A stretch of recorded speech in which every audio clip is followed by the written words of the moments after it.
May muntag sa tanan no, sa alang sa kasayuran sa tanang tao sa Jimenez, wala jud ko nang luwa dito sa akong minto. Wala jud ko nang luwa guys. As in, nay mga tao nakasunod nga nung maluwa man ko dito, wala may tao nakasunod sa ako. Gusto ko mga ipasaylo sa tanan nga Katoliko kung nakuan man gali sa inyo ang mga nakasala ako. Ngayon kong pasaylo pero wala dyan ko nakakuha ng tuwa dito. Idilat ba ganun na yun ako ang videos pag-upload at to kay di ko gusto mukalat to kay gainan ko man daw maayo. Before that day katong Domingo, gidelete yun to guys.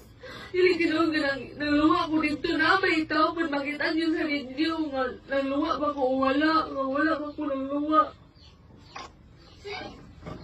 Wala to mga ilang magpasaylo ninyo tanan kung nakuhan magaling mo sa akong video.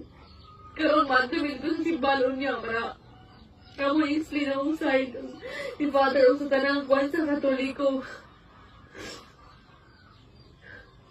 Dalawa niyo ko ninyo guys, sabi kayo sa tanan. Dili na ko motor kunti nga na sa simbahan. Dalawa ko.